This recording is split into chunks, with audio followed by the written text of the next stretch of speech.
자, 그 111페이지 한번 보겠습니다. 그 포트폴리오 이론이라고 해서 이거는 1952년도에 마코이치라는 사람이 시카고 대학교에서 박사학위 논문으로 포트폴리오 셀렉션이라는 논문을 발표했는데 그 당시에는 뭐 별 빛을 발휘하지 못하다가 1990년도에 이 논문 가지고 노벨 경제학상을 탄 아주 우수한 논문입니다. 여기서는요 내용 자체가 상당히 방대한데 우리 시험 목적으로는요 몇 가지만 기억하시면 충분합니다. 거의 나오는 게 정해져 있습니다.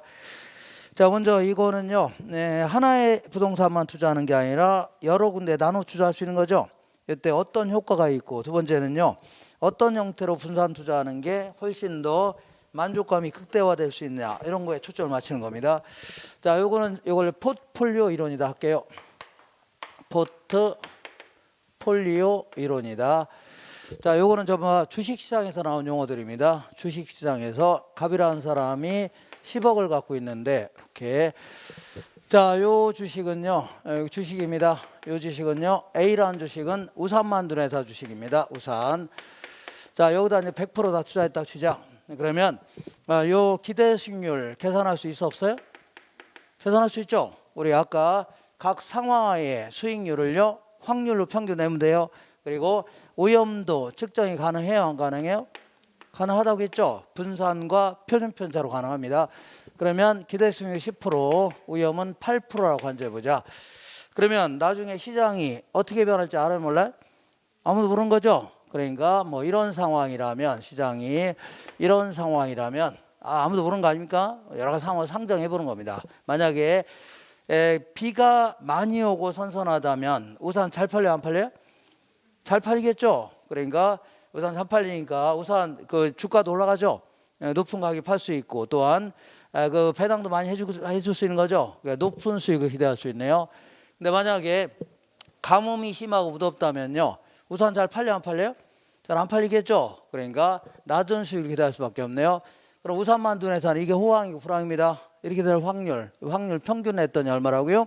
10% 나왔다는 얘기입니다. 그래서 자, 어쨌거나 자, 이거 잘하면, 여기만 투자하면 잘하면 대박 날 수 있지만 잘 쪽박 날 수 있죠. 이렇게. 자, 이번에 이렇게 해보자. 어떻게 하냐면 B라는 주식에 100% 투자했다고 치자. 이건 아이스크림 만드는 주식입니다. 이렇게. 이것도 마찬가지로 기대 수익률 10%, 오염 얼마라고요? 8%라고 간주해보자. 그러면 시장이 나중에 어떻게 변할지 알아요, 몰라요? 아무도 모르는 거죠. 그래서 만약에 비가 많이 오고 선선하다면 아이스크림 잘 팔려, 안 팔려요? 낮은 수익을 기대할 수밖에 없네요. 만약에 가뭄이 심하고 무덥다면요, 아주 높은 수익을 기대할 수 있는 거죠. 맞잖아요? 이것도 잘하면 대박 나지만 잘하면 쪽박 날 수 있죠. 위험이 크다는 얘기입니다. 이렇게. 자, 그래서 지금부터 자, 이렇게 해보자. 어떻게 하냐면 여기다 나누어서 투자한다고 치자. 계산의 편의상 반반씩 나눠 투자한다고 치자. 2분의 1씩 이렇게. 그러면 이런 식으로 분산 투자했을 때의 집합물, 요걸 하나의 포트폴리오 이렇게 표현합니다. 뭘 한다고요? 포트폴리오다. 이렇게. 자, 이 포트폴 구성했을 때의 기대 수익률, 요거 매우 자점으로 그러니까 계산할 줄 아셔야 돼요. 계산할 줄 아셔야 돼요. 근데 요거는요, 포트폴 구성했을 때의 위험은요, 이걸 안 물어봅니다. 안 물어봐요. 왜냐하면 요거는요, 약간 일반 계산기로 계산하기도 힘들 뿐만 아니라 좀 시간이 꽤 걸려요. 그래서 객관식 문제 특성상 이거 물어볼 가능성 거의 없어요. 안 물어봅니다. 물어봐 거의 없어요. 요거는 자주 물으니까 계산할 줄 아셔야 돼요. 요거는 어떻게 하냐면 각 자산의 기대 수익률 있죠. 여기다가 투자 비율을 곱하면 돼요. 투자 비율. 그러니까 10% 곱하기 2분의 1 플러스 얼마라고요? 10% 곱하기 2분의 1 이렇게 주면 돼요. 그죠? 그럼 10% 나왔나요? 나오죠. 예를 들어서 여기다 3분의 2 투자하고 3분의 1 투자했다. 그러면 얼마라고요? 10% 곱하기 3분의 2 플러스 얼마라고요? 10% 곱하기 3분의 1 주면 돼요. 할 수 있어, 없어요? 있죠. 이렇게 해주면 돼요. 자, 그러니까 얘는요, 기대 수익률 자체가 줄어든 게 아닙니다. 자체가 줄어든 게 아니에요. 어떻게 한 거라고요? 그냥 확률이 아닙니다. 투자 비율에 따라 평균을 냈을 뿐입니다. 평균을 냈을 뿐이에요. 그러니까 얘는 절대 기억하세요. 얘는 기대 수익률 자체가 줄어든 건 아니라는 얘기죠. 자, 이거 되겠죠? 기대치의 그 투자 비율에 따라 평균을 냈을 뿐입니다. 근데 얘도 한번 평균해 볼게요. 얘는 원래는요, 8% 곱하기 2분의 1 플러스 8% 곱하기 2분의 하면 원래 평균하면 8%가 되죠. 근데 얘는요, 오염이 자 이렇게 6%면 6% 줄어든 효과가 나타납니다. 줄어들어요. 왜 줄어드나 볼게요. 자, 우리 아까 공부한 것처럼 이런 걸 뭐라고 한다고요? 오염이 크다 해줍니다. 그리고 이런 형태를 뭐라고요? 오염이 작다 해주는 거예요. 작다. 이렇게 오염이 줄어드는 효과가 나타납니다. 이렇게 기대치는 별 차이가 없는데 뭘 줄이시다고요? 오염이 줄어듭니다. 왜 그런가 볼게요. 왜 그러냐? 자, 어쨌거나 기대 수익률은 몇 프로예요? 그냥 10% 아닙니까? 10%인데 자, 폿풀 구성하더라도 10%죠? 10%인데 자, 만약에 비가 많이 오고 선선하다면요, 우산은 잘 팔려 안 팔려요? 잘 팔리죠? 그 다음에 아이스크림도 잘 안 팔리겠죠? 그러면 마이너스 효과를 플러스 효과로 깔 수가 있는 겁니다. 다시 말하면 여기서 20원 손해보고 30원 이득 봤다는 얘기죠. 그러면 그 10원 이득 볼 수 있겠네요. 이런 식으로 기대치의 변동폭이 줄어듭니다. 이런 식으로 만약에 비가 많이 오고 선선하다면요, 아이스크림 잘 팔려 안 팔려? 잘 팔리고 우산은 좀 안 팔리겠죠. 마이너스를 플러스하고 이거 상쇄시킨다 해줍니다. 뭐라고 한다고요? 상쇄. 그러다 보니까 기대치의 변동폭이 여기 줄어들 수 있다는 얘기죠. 맞죠? 이렇게. 자, 그러니까 아까는요, 하나하나씩 투자하면 잘하면 대박, 쪽박 날 수 있죠. 근데 같이 투자하니까 잘해도 조금 덜어 조금 가졌다는 얘기죠. 그렇다고 해서 기대 수익률은 그대로 10% 아닙니까? 이게 줄어든 게 아니라는 얘기죠. 그러면서 오염이 줄어든 효과가 나타납니다. 알겠죠? 그래서 이렇게 분명히 이해하세요. 자, 그래서 여기서는요, 여기 포트폴리오 구성했을 때 이 기대 수익률이죠. 요 계산한 문제가 자주 물어보니까 한번 계산해 볼게요. 하나 넘겨볼게요. 113페이지. 자, 113페이지에 거기 문제 하나 있어 없어요? 요거 좀 풀어볼게요. 세 개의 부동산 자산으로 이루어진 포트폴리오가 있는데 전체 포트폴리오에 대한 기대 수익률은 단 호황과 불황이 될 확률은 각각 몇 프로라고요? 50%다. 자, 그러니까 A 부동산, B 부동산, C 부동산이 있는데 이렇게 볼게요. 자, 요거는요, 투자 비중입니다. 투자 비중. 저기 2분의 1씩 투자했다는 얘기죠. 이런 식으로 투자 비중이에요. 자, 그 다음에 여기는요, 호황이 될 수도 있고 불황이 될 수도 있다. 근데 호황과 보통이 될 확률이 각각 50% 하겠죠. 그러니까 여기다가 50% 투자하겠다. 여기도 얼마라고요? 50% 투자하겠다. 어쨌거나 그러니까 A 부동산은요, 호황 때 6%, 불황 때 4% 벌 수 있답니다. 6%, 4% 벌 수 있대요. 그 다음에 B 부동산은요, 8%, 4% 벌 수 있답니다. 8% 뭐라고요? 4%. 그 다음에 C 부동산은요, 10%, 2% 벌 수 있답니다. 10% 뭐라고요? 2%. 자, 그러면 아까 공부한 것처럼 기대 수익률 계산해 볼게요. 자, 기대 수익률은 아까 했어 안 했어요? 이거 곱하기 이거 더하기 이거 곱하기 해주면 돼요. 다시 해요? 할 수 있겠죠? 이거 곱하기 이거 더하기 이거 곱하기 아닙니까? 다시 해요? 자, 그러니까 얘는 계산하면 5% 됩니다. 몇 프로라고요? 5%. 이거는요, 8 곱하기 0.5 플러스 4 곱하기 0.5 있죠? 그럼 몇 프로라고요? 6% 나옵니다. 나와요? 얘는요, 얘도 6% 나옵니다. 어떻게 빨리 계산합니까? 그러는데, 자, 확률이 동일하다면 두 개 더한다면 나름 이해 좀 된다고 했죠? 이해 좀 돼요? 되셨죠? 그러면 이제 기대수익률 계산했어 안 했어요? 했죠? 요거는 계산이 돼 있어 안 돼 있어요? 돼 있죠? 여기다 뭘 곱하면 된다고? 투자 비율을 곱하면 돼요. 뭘 곱하라고요? 투자 비중을 곱하면 됩니다. 자, 투자 비중은요, 여기다가 30%, 여기 몇 프로 투자하겠어요? 20% 투자하는 거죠? 그러니까 0.1 곱하면 됩니다. 여기다는 몇 프로 투자해요? 30%니까 0.3을 곱하면 되죠? 여기다는 얼마라고요? 0.5를 곱하면 돼요. 이렇게 곱하면 돼요. 5 곱하기 0.2 플러스 6 곱하기 얼마라고요? 0.3 플러스 6 곱하기 얼마라고요? 0.5 이렇게 좀 돼요. 아시죠? 연습해 보세요. 자, 이런 식으로 이제 조금 안전하게 문제 푸는 게 좋습니다. 어떻게 막 세 개 다 곱하고 막 더하고 하면 그 답을 내보세요. 계산이 잘못 따르면 다 틀립니다. 답 안 나와요. 그러니까 깔끔하게 그냥 얘 먼저 얼른 계산했죠? 곧바로 이렇게 계산하는 게 가장 안전하게 계산할 수 있는 겁니다. 되셨죠? 가장 안전하고 빠르게 계산할 수 있습니다. 자, 이렇게 해서 이거 할 줄 아셔야 돼요. 매우 자주 물어보니까 거꾸로 돌아올게요. 이번에는 자, 112페이지 한번 보겠습니다. 112페이지.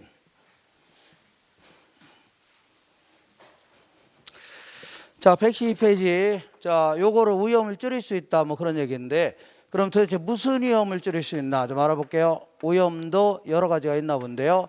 무슨 위험을 줄일 수 있냐? 이 사람이 주식투자에서 돈을 많이 벌었어요. 많이 벌어갖고 서울의 신림동에 와갖고 서울대 앞에 보면 고시촌 있습니다. 고시촌 가보셨나요? 거기 가시면 그 고시촌이 있는데 거기다가 고시원을 좀 구입하려고 합니다. 30억 가지고.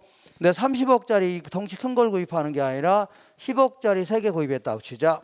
A, B, C 3개 구입했다고 치자. 그러면 자, 미래 시장이 어떻게 변할지 알아요, 몰라요? 아무도 모르는 거 아닙니까? 자, 그래서 한 장 넘겨볼게요. 맨 위에 112페이지. 자, 서울 신림동에 고시원 3개를 투자한다면, 자, 만약에 이런 상황이라면,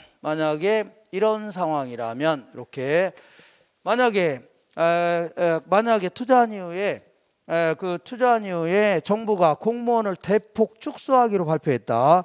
그러면 이 지역에 공부한 사람이 전체로 빠져 안 빠져요? 자, 빠질 수 있죠.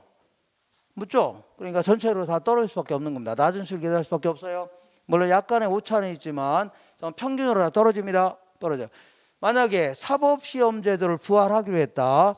사법시험제도가 3년 전에 없어졌는데 지금은 신림동에 많이 비어 있습니다. 만약에 부활하기로 했다면 전국에서 몰려 안 몰려? 물죠. 전체로 올라갈 수밖에 없는 겁니다. 전체적으로. 이건 절대 약간의 오차는 있지만 다 평균으로 올라가는 내려갈 수밖에 없는 거예요. 그래서 조금 전에 공무원을 대폭 축소하기로 했다든가 아니면요 사법시험제를 부활하겠다 이런 것들은요 이 지역에는 모든 고시원에 공히 영향을 미치는 위험이죠. 이런 것들은 절대 제거할 수 없는 겁니다. 절대 뭘 할 수 없다고요? 제거할 수 없다. 근데 만약에 이 A 음식도 학생들한테 헤매기로 하는데 A 고시원 음식 맛이 좋은데 B씨는 안 좋을 수 있죠. 예, 그러면 소문 금방 나요 안 나요? 납니다. 그러면 이때는요 A 고시원 음식 맛이 좋으니까 높은 수익이 돼야죠. B씨는 낮은 수익을 대할 수밖에 없네요. 마이너스를 플러스 효과로 깔 수 있어 없어요? 까면서 기대치의 변동폭이 줄어듭니다. 이런 식으로 줄어들어요. 이번에는 만약 C고시원 근처에 대형 아파트 건설이 시작됐다면 그러면 여기 시골에서 공부할 수 있어 없어요? 이쪽으로 다 이사 가겠죠. A, B는 좀 잘 되고 B는 안 좋을 수 있겠네요. 이런 상황이라면 그러면 자 C는 낮은 수익이 돼가고 A, B는 높은 수익을 대할 수 있죠. 그러면 마이너스를 플러스로 깔 수 있죠. 그러면서 기대치의 변동이 줄어듭니다. 알겠죠? 그래서 지금부터 이런 식으로 자 부동산마다 어떤 고시원은 음식이 좋고 어떤 데는요 뭐 아파트 건설 시작됐다든가 이런 식으로 개별적으로 나타나는 위험이 있죠. 이런 걸 뭐라고요? 이런 거를 제거할 수 있다 집니다. 이런 위험을 뭐 할 수 있다고요? 제거가 가능하다 집니다. 자 지금부터 자 이렇게 이 지역에 있는 모든 고시원에 공히 영향을 미치는 위험이 있죠. 뭐 인플레가 발생했다든가 아니면 뭐 전쟁이 났다든가 이런 것들 코로나가 발생했다든가 이런 거 전부 다 이걸요 체계적 오염이라는 겁니다. 무슨 오염이라고요? 체계적 오염이다. 자, 이런 것들은 아무리 분산 투자도 제거할 수 없는 겁니다. 그리고 이런 식으로 부동산마다 개별적으로 나타나는 위험이 있죠. 이걸 뭐라고 하냐면 비체계적 위험이다. 무슨 위험이라고요? 비체계적 위험. 요거를 제거할 수 있다 집니다. 뭘 제거할 수 있다고요? 요거를 제거할 수 있다. 그래서 우리 문제에서 체계적 위험이 제거된다 다 틀린 겁니다. 무조건 뭐라고요? 비체계적 위험이 줄어든다. 반드시 하셔야 돼요. 반드시 알겠죠? 그래서 자 삼겹살 먹을 때 비계는 제거하고 먹어야 되죠. 비계는 뭐라고요? 제거하고 먹는 사람 있잖아요. 비계를 제거하고 먹자. 비체계적 위험을 어떻다고요? 제거할 수 있다는 얘기죠. 이렇게 하시면 돼요. 제거할 수 있죠. 오케이. 좋다. 요걸 제거할 수 있다는 얘기입니다. 그러면 어떤 식으로 분산 투자하는 게 분산 효과가 훨씬 더 커질 수 있냐? 거꾸로 한다면요. 다시 말하면요. 어떤 식으로 분산 투자하는 게 비체계적으로 더 많이 줄일 수 있냐 그런 얘기죠. 요거 하는 겁니다. 자, 이 사람이 다시 이제 고시원 사업에서 돈을 많이 벌어서 다시 또 주식시장에 들어왔습니다. 이 사람은 맨날 그냥 주식 아니면 고시원만 투자한 사람입니다. 돈도 많이 버는 사람이에요. 이 사람이 자 다시 주식시장에 들어와서 10억 가지고 일부는 우산 만드는 회사, 일부는요 장화 만드는 회사 투자했다 하시자. 장화 하시나요? 그냥 장화 만드는 회사 별로 없지만 제가 만드는 회사 있다고 치자. 이해를 돕기 위해서 제가 만든 겁니다. 그러면 이런 식으로 분산 투자하게 되면요 얘네들은 미래 시장 상황이 바뀔 때 반대로 움직이가 죄송합니다. 같이 움직일 가능성이 매우 높습니다. 어떻게 된다고요? 같이. 그래서 자꾸 같이 움직이면요 분산 효과가 별로 없어져요. 그렇죠? 그래서 이때는요 분산 효과가 작다 이렇게 표현합니다. 분산 효과가 뭐라고요? 작다. 자, 근데 만약에 일부는 장화, 일부는 아이스크림 만들어서 투자했다고 치자. 이렇게 투자하게 되면요, 이렇게 얘네들은요 미래 상황이 바뀔 때, 시장이 변할 때 반대로 움직일 가능성이 매우 높습니다. 어떻게 된다고요? 반대로. 하나가 올라가면 다른 떨어진다는 얘기죠. 이런 식으로 반대로 움직일 가능성이 높다는 얘기죠. 이거를요 이럴 경우에 분산 효과가 크다 이렇게 표현합니다. 알겠죠? 그러니까 예를 들어서 자, 내가 이제 10억 가지고 건설업계에 있는 건설주만 건설회사만 전부 다 구입했다는 얘기죠. 10주를 10개 회사를. 그러면 건설 경기가 좋으면 다 올라가 안 올라가요? 다 올라가고 안 좋으면 다 떨어지죠. 위험이 크다는 얘기입니다. 죄송합니다. 다 같이 움직인다는 얘기죠. 그죠? 별로 안 줄어든다는 얘기입니다. 맞죠? 근데 일부는 건설주, 일부는 뭐 조선주, 일부는 자동차주, 일부는 금융 이렇게 투자하는 게 훨씬 더 분산효과가 커진다는 겁니다. 알겠죠? 자꾸 같이 움직이는 것보다는 뭐라고요? 반대로 움직일수록 분산효과가 커지는 겁니다. 그래서 자 반대 얘기하세요. 이게 반대 저번에 했는데 반대 펀치가 세다고 했죠? 반대 펀치가 세다. 어떤 사람 때리려고 하는데 막 도망가는 놈을 때리면 효과가 있어 없어요? 없고 막 나한테 막 달려들고 있다는 얘기죠. 이때 때리면 훨씬 기절할 수 있는 거죠. 막 들어오는 놈만 반대로 치는 게 훨씬 펀치가 세다는 얘기입니다. 그래서 반대로 움직일수록 분산 효과는 뭐라고요? 크다. 기억하세요. 반대로 움직일수록 분산 효과는 크다. 정리할 수 있죠? 이렇게. 자, 그러면 지금부터 상관계수가 뭔지 모르겠지만 상관계수는 통계적 용어입니다. 그래서 같이 움직이는 정도 생각하시면 돼요. 뭐라고요? 같이 움직이는 정도. 그러면 만약에 얘랑 같이 투자하니까 자꾸 같이 움직이려고 하죠. 그래서 이 두 자산 간의 상관계수가 크다 이렇게 표현합니다. 상관계수가 크다 이렇게 해요. 근데 만약에 얘랑 같이 투자하게 되면 얘는 자꾸 같이 안 움직이려고 하죠. 반대로 움직이려고 하네요. 그래서 이걸요 상관계수가 어떻다고요? 작다 해줍니다. 상관계수 뭐라고요? 작다 해줘요. 자, 그래서 상관계수를요 로우라는 용어 씁니다. 통계학에서 뭐라고요?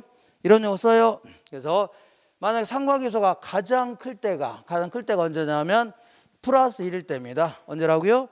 그러니까 얘랑 같이 투자했더니 플러스 1이라는 얘기죠. 상관계수가 두 자산 간의 상관계수가 플러스 1이라는 얘기는요 정확히 같이 움직인다는 얘기입니다. 어떻게 움직인다고요?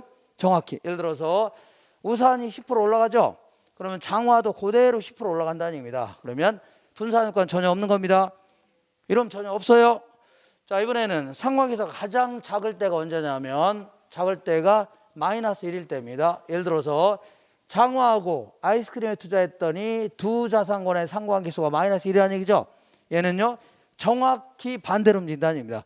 어떻게 움직인다고요? 정확히. 예를 들어서 장화가 10% 올라가죠. 그러면 아이스크림은 그대로 10% 하락한다는 얘기예요. 마이너스와 플러스를요 완전히 없앨 수 있다는 얘기죠. 그러면서 비체계적으로 완벽히 제거할 수 있다는 얘기입니다. 근데 이렇게 극단적인 경우는 있어 없어요? 극단이 이렇게 어디 있습니까? 불가능합니다. 이렇게. 어쨌거나 이렇게 되는데 자 상관계수는요 플러스 1일 경우는 분산 효과는 없습니다. 다만 플러스 1이 아닌 이상은 분산 효과가 있기 시작합니다. 그러면서 자꾸 어디로 갈수록요? 마이너스 1로 갈수록 분산 효과는 커지는 겁니다. 플러스 쪽이라는 얘기는요 자 같이 움직이려고 하는 거고 마이너스 쪽은요 반대로 움직이려고 하는 겁니다. 되셨죠? 그래서 자 그전에 한 것처럼 이렇게 한마디 딱 기하세요. 자 우리 속담에 작은 고추가 맵다고 하죠. 작은 고추가 뭐라고요? 맵다. 어쨌거나 상관계수가 작을수록 분산 효과는 크다는 얘기죠. 이렇게 하세요. 상관계수 뭐라고요? 작을수록 분산 효과는 어떻다고요? 크다. 정리할 수 있죠? 돼요? 요거 정리하시면 돼요. 세 가지 계약. 무슨 위험을 줄일 수 있다고요? 비체계적 위험을 줄일 수 있다. 자꾸 반대로 움직일수록 분산 효과는 커진다는 얘기죠. 그 상관계수는 어떻다고요? 작을수록 분산 효과는 크다. 정리할 수 있죠? 이렇게 하시면 돼요. 그래 좋다. 저렇게 위험을 줄일 수 있다 그런 얘기인데 마지막입니다. 마지막으로 최적의 포트폴리오 구해 보겠습니다. 만족감이 극대화되는 투자 집합을 한번 생각해 볼게요. 만족감이 어떻다고요? 극대화되는 투자 지표를 찾아보자. 이렇게. 자, 이쪽으로 오겠습니다. 자, 이 사람이 다시 또 신림동에 또 왔습니다. 어디 또 왔다고요? 왔다 갔다 그냥. 신림동 아니면 주식 투자하는 사람입니다. 그죠? 돈도 많습니다. 예, 많은 사람이에요. 자, 신림동에 가서 A 고시원, B 고시원, C, D, E, F, 많은 고시원들이 있어 없죠? 있어 없어요? 있죠? 이렇게. 자, 그러면 요거는요, 포트폴리오 구성했을 때, 분산 투자했을 때의 기대수익입니다. 얘는요, 분산 투자했을 때의 오염이에요. 오염입니다. 자, 그러면 만약에 요거는 계산할 줄 아셔야 된다고 했죠? 요거는 계산 문제 안 물어봅니다. 만약에 A하고 B를 분산 투자했다 치자. 그럼 기대치만큼 오염이만큼 점을 찍어볼 수 있어 없어요? 있죠. 그 다음에 B하고 C를 분산 투자하니까 이 점 찍을 수 있죠. 그 다음에 C, D, E를 하면 이렇게 찍을 수 있죠. 이런 식으로 해서 투자 항목을 달리하고 투자 비중을 달리한다면요, 수많은 포트폴리오의 집합들을 만들어 점을 찍어볼 수 있죠. 이게 하나하나 분산 투자 집합들입니다. 이렇게. 자, 이렇게 해서 이 중에서 좌상향 쪽에 있는 포트폴리오. 자, 좌상향 쪽에 있는 포트폴리오 이렇게 매끄럽게 연결한 거 있죠. 이걸요, 효율적 전선이다. 아니면요, 효율적 프론티어 해줍니다. 효율적 뭐라고요? 프론티어다. 자, 그래서 모든 사람들은요, 합리적 인간을 가정한다면 어떤 인간이라고요? 오염 회피형 투자자를 가정한다면요, 이 선 내에 있는 거 선택하려고 합니다. 모든 사람은. 왜 그런가 볼게요. 이 선 내에는 수많은 포트폴리오들이 있어 없어요? 있는데 얘보다 얘가 오염이 작죠? 얘보다 얘가 작죠? 이거 선택합니다. 이 선 내에도 수많은 포트폴리오들이 있어 없어요? 있는데 얘 전부 다 얘는 오염이 같죠? 같은데 얘보다 내가 기대치가 높죠? 얘보다 높죠? 얘는 구입할 수 없는 점이죠? 요거 선택하려고 합니다. 되셨죠? 다시 해볼게요. 자, 시장에서는요, 수많은 포트폴리오의 점을 찍어볼 수 있는데 이게 투자 집합들입니다. 집합들인데 모든 사람들은요, 합리적 인간이라면 이 선 내는 걸 선택하려고 합니다. 알겠죠? 그냥 이렇게 하시면 돼요. 자, 그 약간 추상적이지만 이렇게 하시면 돼요. 근데 어떤 사람은요, 이런 걸 좋아하고 또 이런 걸 좋아하냐는 얘기죠. 이거는 같은 오염 회피형이라 하더라도 상대적으로 오염 회피 성향에 따라 달라지는 겁니다. 상대적으로. 이런 걸 좋아하는 사람이 있고 이런 걸 좋아하는 사람이 있다는 얘기죠. 그래서 자, 요거는 뭐냐면 이렇게 볼게요. 요거는 우유입니다. 우유 아시나요? 자, 요거는 쓰레기입니다. 쓰레기. 어떤 사람이 쓰레기 한 봉지 치우면요, 우유를 한 병 딱 주겠답니다. 그러면 요게 바로 요 점이 그 사람이 느끼는 만족감이라 치자. 뭘 한다고요? 만족감을 다른 말로 효용이라는 겁니다. 효용. 근데 만약에 쓰레기 한 봉지 더 치우래요. 그러면 우유를 한 병 더 준다면 만족감이 같을 수 있어 없어요? 같을 수 있는 거죠. 그래서 요 점과 요 점이 효용이 차이가 없다는 얘기죠. 이걸요, 효용이 무차별하다 이렇게 표현합니다. 뭐 무차별하다고요? 효용이 무차별하다. 그래서 이걸 자, 그러면 만 쓰레기 한 명 더 치우랍니다. 그 우유 한 명 더 준다면 같을 수 있어 없어요? 같을 수 있죠. 그래서 효용이 이렇게 차이가 없는 점을 쭉 연결한 걸요, 효용의 무차별 곡선 이렇게 표현합니다. 뭐란다고요? 무차별. 근데 이게 왜 이렇게 커브 형태로 그립니까? 요거 공부하려면 경제학과를 또 가시세요? 가시든가요? 아니면 그냥 암기하세요? 그냥 한계 유형이 체감해서 그런 겁니다.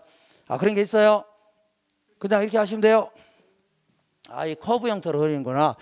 커브 형태로 그린 걸 자꾸 하려고 하지 마세요. 그냥 커브 형태로 그려지는 거 하시면 끝나는 겁니다. 자, 그런데 만약에 쓰레기 한 봉지 치우는데 우유를 한 병 줄 때의 만족감이 요거죠. 근데 쓰레기 한 봉지 치우면서 우유를 2병 주겠답니다. 요거는 만족감이 같은 거예요? 커진 거예요? 커진 거지. 이거는 같은 게 아니죠. 그러니까 만족감이 커지려면요, 이쪽으로 이렇게 갈수록 만족감이 점점 커지는 겁니다. 그러니까 우유는 쓰레기는 덜 치우고 우유는 더 주는 거 아닙니까? 더 커지는 거죠. 그러면 사람들은요, 오염은 가능하면 기대치가 동일하다면 오염은 작은 놈 좋아하죠.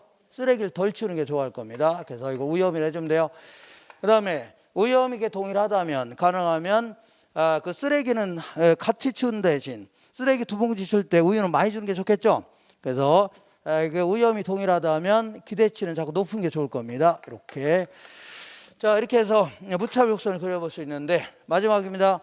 그러면 자, 사람들마다 이 기대 수익률이라는 거고 요거는요, 오염이라는 겁니다. 오염이라는데 자, 사람들마다 어떤 사람은 물차 곡선을 이렇게 그리는 사람이 있고 어떤 사람은요 이렇게 그린답니다. 이렇게. 자, 그러면 갑이라는 사람은요 이 점과 이 점이 만족감이 같아요, 달라요? 같은 거죠.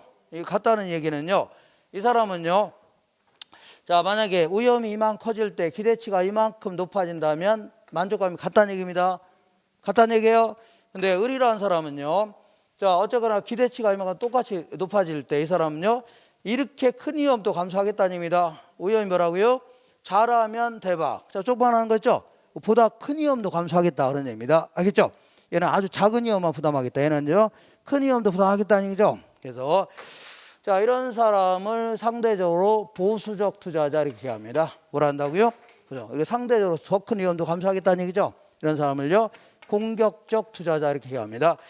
마지막입니다. 그러면 보수적 투자자는요 이렇게 무차별 곡선이 이렇게 그려집니다. 이렇게 그려집니다. 보수적 투자자.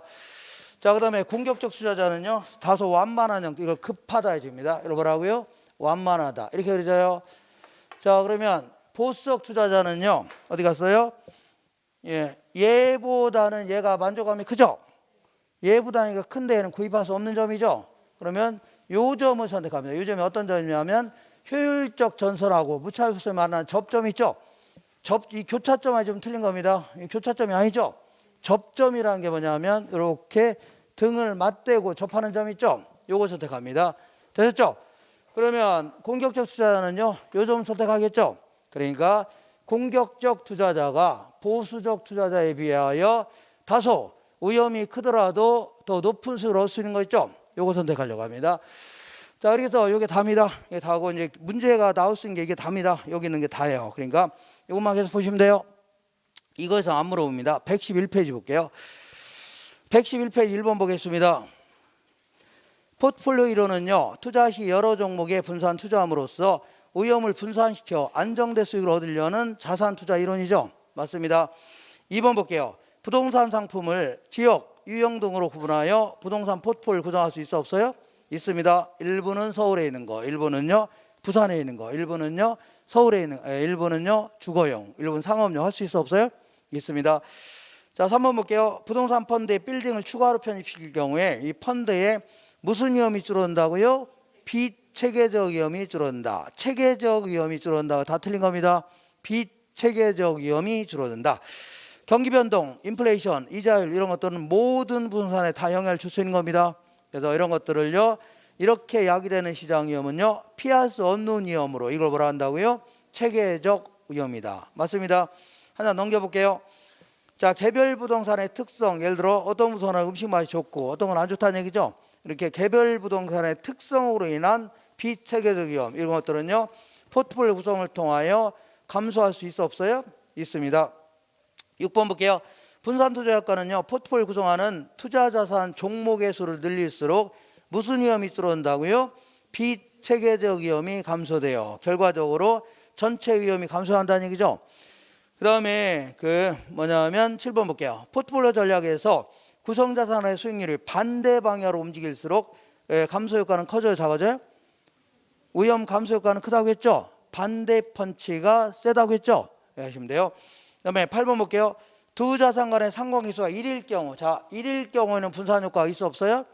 없다고 했죠? 그래서 1일 경우에는 두 자산의 수익률의 변동이 정확히 서로 같은 방향으로 움직이기 때문에 분산 효과는 전혀 없습니다.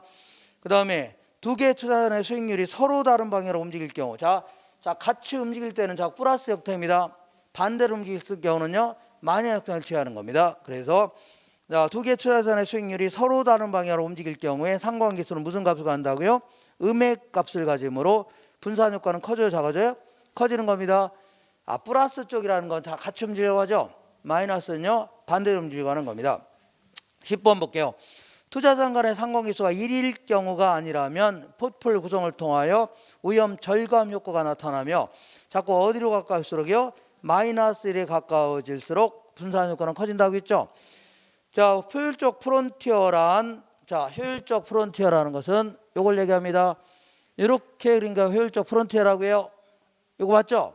그래서 이거는요 요 위험 수준에서는 최고의 수가 얻을 수 있는 게 이거죠. 이 오염에서는 최고 이거죠. 이쪽 영향 거꾸로 해도 상관없습니다. 이렇게. 자, 읽어볼게요. 효율적 프론티어가 우상향하는 자, 11번 볼게요. 효율적 프론티어란 평균 분산 지배 원리에 따라서 모든 오염 수준에서 최대의 기대 수익을 얻을 수 있는 포트폴리오의 집합 있죠. 자, 오염이 동일하다면 가능하면 기대치가 높은 걸 선택하죠. 동일하다면 가장 높은 걸 선택하는 거 아닙니까? 이렇게. 그 다음에 12번 볼게요. 효율적 프론티어의 우상향에 대한 의미는요, 투자자가 높은 수익을 얻기 위해서는요, 더 많은 위험도 감수해야 돼요. 자, 이 오염 수준에서 이게 최고 얻을 수 있는 수익률이죠. 근데 더 큰 수익을 얻으려면 더 큰 위험도 부담해야 될 거 아닙니까? 그죠? 그 다음에 오염을 회피할수록 보수적 투자자일수록 투자자의 무차별성의 기울기는요, 점점 급해진다. 저렇게 그린 걸요, 이런 걸 급하다 해줍니다. 그 다음에 이런 거 뭐라고요? 완만하다 이렇게 표현합니다. 자, 그 다음에 그 14번 볼게요. 자, 효율적 프론티어와 투자자의 무차별 곡선이 접하는 지점에서 최적의 포트폴리오 있죠? 여기 결정됩니다. 오염 회피형 투자자 중에서 공격적 투자자는 보수적 투자자에 비하여 오염이 다소 높더라도 기대치가 높은 걸 선택하겠다는 얘기죠? 맞아요? 맞습니다. 이렇게 하시면 돼요. 자, 이렇게 해서 이 정도 나올 수 있는 거 다 나온 겁니다. 자, 여기 이상 안 나와요. 이것만 계속 보시면 돼요. 좀 볼 때까지 계속 보시면 돼요. 이렇게 지우겠습니다.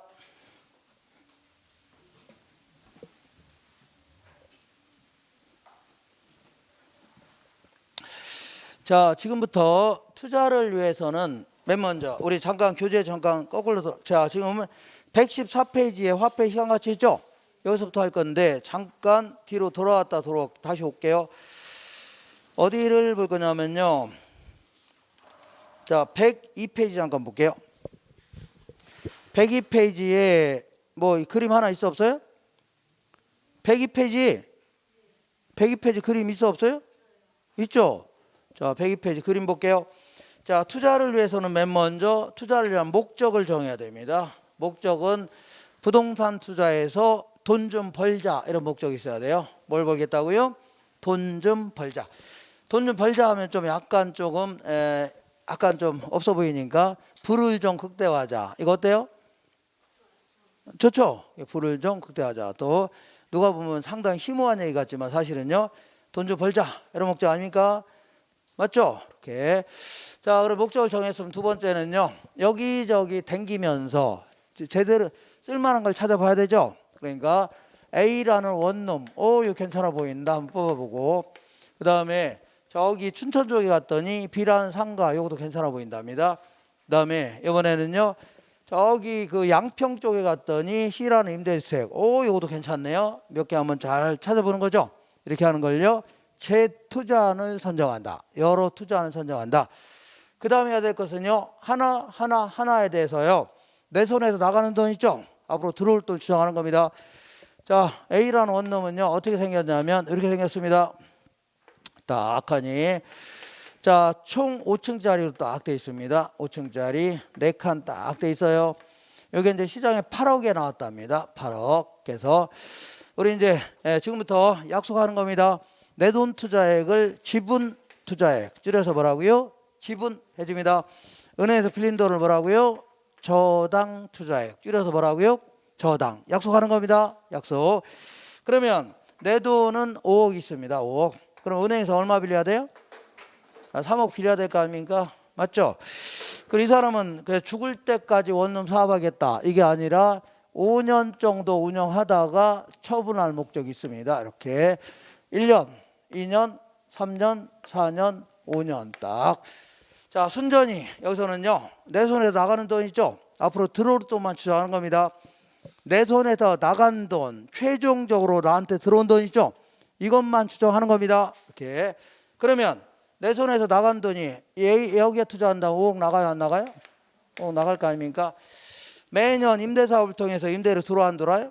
들어오는데 이게 전부 내가 다 가져가는 건 아니죠? 경비도 좀 빼야 되고, 그 다음에 요거 빌린 돈 있으니까 갚아 나가야 되죠? 그리고 소득세 이거 빼고 났더니 한 8천만 원 정도 들어온답니다. 8천만 원 정도가 들어올 거랍니다. 이것도 마찬가지로 대충 예상하면 절대 안 됩니다. 미래상을 꼼꼼히 예상하면서 앞으로 호황이 될 수도 있고 보통이 될 수 있고 불황이 될 수 있고 이때는 얼마 정도 들어오고 이때는 얼마 들어오고 이렇게 해서 이렇게 될 확률로 해서 이제 과학적으로 추정해야 되지 그냥 밑도 없이 그냥 8천만 원 들어올 거야 이러면 그냥 집에서 그냥 잠이나 자는 게 낫습니다. 자, 의미가 시간만 낭비입니다. 시간 낭비. 그 다음에 처분했을 때는요, 이 8억짜리를 13억 정도 받을 것 같다.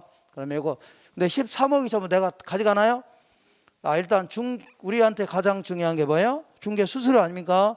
요거 줘야 되죠? 그리고, 요거 3억 빌렸는데 5년 동안 못 갚은 돈 있으면 갚아야 될 거 아닙니까? 그리고 양도세 이거 내고 났더니 7억 정도 들어올 거랍니다. 이런 식으로. 자, 이런 식으로 셋 다 이렇게 하는 겁니다. 이렇게 하는 걸요. 기대 현금 수지를 측정한다 해줍니다. 마지막으로 해야 될 게 이제 경제성 분석이라고 해서 나간 돈과 들어온 돈을 최종 그 분석해서 자, 최종 여러 가지 투자 결정 기법을 동원해서 최종 결정하겠다는 얘기죠. 이걸요. 경제성 분석이라는 겁니다. 그러면 요거는 내 손에서 나간 돈 아닙니까? 요거는 앞으로 들어올 돈이죠. 그러면 나간 돈이 커야 돼요? 들어올 돈이 커야 돼요? 들어올 돈이 커야 되는데 나간 돈과 들어온 돈을 단순히 비교하는 것은 큰 의미가 있어 없어요? 없습니다. 아, 그냥 없다고 하세요. 그래서 그럼 어떻게 하냐? 앞으로 들어올 돈을요. 다른 데 투자했더라면 충분히 얻을 수 있는 수익률인 요구 수익률 할인하는 겁니다. 할인하게 되면 뭐가 나왔나요? 나오죠. 요거를요. 요 정도의 투자 가치는 있다 해서 요걸요. 투자 가치 해줍니다. 뭐라고요? 투자 가치. 그래서 여기서 요것 뺀 걸 수년가, 이것분의 이거 한 걸요. 수익성 지수. 이렇게 분석하는 게 가장 과학적이고 가장 체계적인 방식입니다. 알겠죠? 근데 요거 하려고 하는데 요거 하기 위해서는 먼저 요거 할인하는 방법을 알아야 돼. 몰라야 돼요? 뭐 어떻게 알아? 할인은 또 뭐 할 줄 알아야 될 거 아닙니까? 두 번째는요. 이 8천만 원 어떻게 나온 숫자고 7억은 또 어떻게 나온 숫자인가 좀 알아야 돼요? 몰라야 돼요? 알아야 되겠죠? 요거 좀 하자 그런 얘기입니다. 그래서 자, 다시 뒤로 넘어갈게요. 일단은 114페이지 맨 위쪽에 화폐의 시간가치 있어 없어요? 있죠? 114페이지 있어 없어요? 이게 바로 여기 할인하는 방법을 공부하는 겁니다. 뭘 공부하는 거라고요? 할인. 그리고 한 장 넘겨보시면 기대 현금 수지의 측정 2번 있죠? 거기 그게 빠져서 그래요. 2번에 그냥 측정 이렇게 돼 있죠? 이거 오타가 아니라 컴퓨터가 인식을 못해서 그래요. 기대 현금 수지 이렇게 써놓으세요. 기대 현금 수지의 측정. 기대 현금 수지의 측정. 이걸 얘기합니다. 요거 이제 요거 하려고 하는 겁니다. 요거 되셨죠? 하려고 하는 거예요. 요거 이제 끝나면 이제 마지막으로 투자 결정 기법을 공부할 겁니다. 되셨죠? 그래서 자, 요거 하려고 하니까 갑자기 약간 머리가 약간 아프기 시작하네요. 그죠? 그래서 어떻게 하겠다는 얘기예요? 잠깐 쉬었다 하겠답니다. 그냥 놔주세요.